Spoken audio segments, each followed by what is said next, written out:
Hey everyone, welcome back. Ready for another deep dive? Always. Okay, so today we're tackling a fascinating myth, one of those stories that feels epic. We're going to ancient China for this one.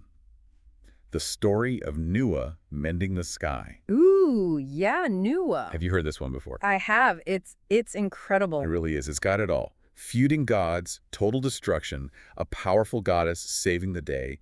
And by the way, this isn't just some random ancient fairy tale. This myth is a window into how the ancient Chinese saw the world, their beliefs, their fears, everything. Yeah, it's like a reflection of their whole cosmology, right? Exactly. So before we get to the sky falling and all of that, we got to set the scene. At the beginning, the world's in perfect harmony. And who's behind it all? Nvwa. Right. She created humans. She did, but it's more than that. She created this balance across the entire cosmos. A powerful goddess, like a cosmic architect. Totally.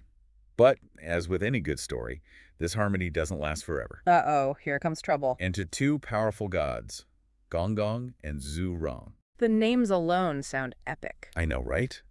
And they're locked in this bitter rivalry. Think like the biggest, most powerful gods in the pantheon going head to head. Like ultimate cosmic showdown. Exactly. And this battle is bad news for, well, pretty much everything. Zhu Rong wins, but Gong Gong, let's just say he's not a good loser. No. What does he do? He is so furious, he smashes right into Mount Buzu. Okay. Mount Buzu. Why is that important? It's not just some mountain. It's like the central pillar holding up the sky, right? Yeah. The axis mundi, they call it. Whoa. Like the linchpin of the entire universe. Think of it like you pull out that one Jenga block and the whole tower crumbles, right? Oh, no. And I'm guessing that's kind of what happens to the world? Oh, yeah. Total chaos. The sky's literally cracking. Fire rains down. Floods engulf everything. Wild animals go crazy attacking people. It's like a nightmare. This is how ancient cultures explain natural disasters, right? Before science. Exactly. They had to make sense of these terrifying events somehow. Imagine seeing a volcano erupt or a huge earthquake. You'd think the world was ending. So this myth helps them process these events, like, oh, the sky broke, that's why we're having floods. Right. It gives them a framework to understand the chaos. Makes sense. But what happens next? Does Nvwa just watch the world burn? No way. Yeah. Nvwa is not about to let her creation be destroyed. She is the ultimate problem solver. What does she do? She gathers all these multicolored stones, melts them down with fire. It's like this super strong, magical adhesive. Okay, she's going to patch things up, literally. Oh, this is where it gets really cool.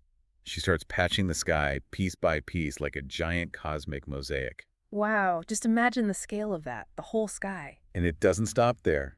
She sees the heavens are still unstable, so what does she do? Takes the legs of a giant turtle and uses them to prop up the sky. A giant turtle. That's pretty creative. Right. And then, to deal with the floods, she uses reed ash to soak up the water. It shows her incredible resourcefulness, her ingenuity in the face of this disaster. And it's not just about fixing the physical damage, is it? No, definitely not. The myth really emphasizes this idea of restoring order, peace, harmony, bringing things back to that initial state of balance that Nvwa created. And you can still see the evidence of her work today, right? The Right. myth says the rainbow, those are the colors from her stones, and the North Star. That marks the spot where the sky first broke. Wow, I never thought about it that way. Hmm. So you're constantly reminded of Nvwa's power and her compassion.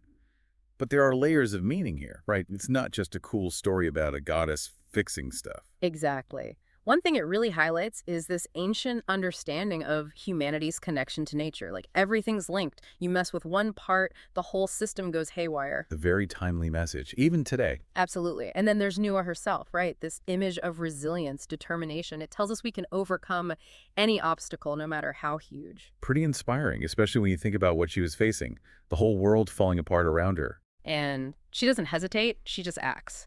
And then there's the leadership element. She's a powerful goddess. But she puts the needs of humanity first, sacrifices so much to save everyone. It tells you a lot about the values they admired. Leadership, selflessness, action. Totally.